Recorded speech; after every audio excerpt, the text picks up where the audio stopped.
is a trend that is growing by the minute. 1 in 4 women, or 1.25 million a year, are abused by their partners. And while it's never easy to leave, it can actually continue a cycle of violent behavior if a child is exposed to that situation. That's why we've invited Leticia Valdez. She's a certified resolution therapist with Journey to Harmony to break it all down for us. Thank you so much for being here with us this morning. Thank you for having me. And we've talked about this on Sunrise this month. It's Child Abuse Awareness Month. It's a very important topic to hit on because it happens every single day in millions of households across the U.S. and thousands here in the Valley. But making the connection to domestic abuse is really big because that can actually breed future of violence in the children. Can you explain to our viewers how that connection is made? Yes, ma'am.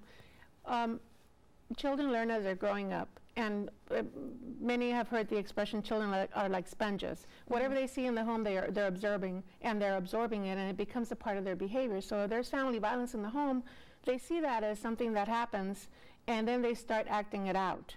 And it affects the children in a number of ways. It affects them mentally, it affects them physically, it affects them behaviorally. Some of the behaviors that you see with children who live in homes where there's family violence is sometimes those stages of development, you know, maybe the child already was potty trained. Well, they start wetting the bed. Maybe they start stuttering. They started to speak and then they start stuttering. When they're older, they run away from home. There's also chemical abuse as well. Yeah. So there are all sorts of things that can happen to children who live in homes where there's family violence, and when they're older, because they learned that in the home, there's a very good chance that they will repeat. Absolutely. Let's go ahead and take a look at this graphic right here. There's a big connection between domestic and child abuse, actually. So we're talking about boys primarily who witness the abuse. They're 2 times more likely to abuse, and I read that 30 to 60% are going to commit partner or intimate abuse as well later on in life. Can you explain to our viewers why that is? Well, you know, the way I like to explain it is beliefs. When children grow up in that type of environment, it becomes a part of their beliefs, and beliefs dictate action.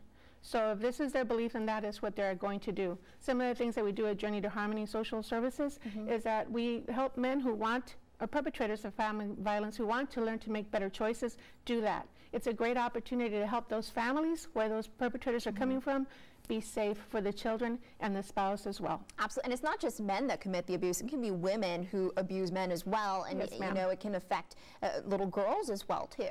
Oh yes, you know, you've heard the expression, little girls look for dad. Well, one of the things that impacts the men most and the perpetrators of family violence in group is they're going to look for you. There's some qualities that you have, but there's behaviors that you perpetrate at home that she's going to be looking for dad. And would you like for her to? No. They immediately say, no, I don't want that for my daughter.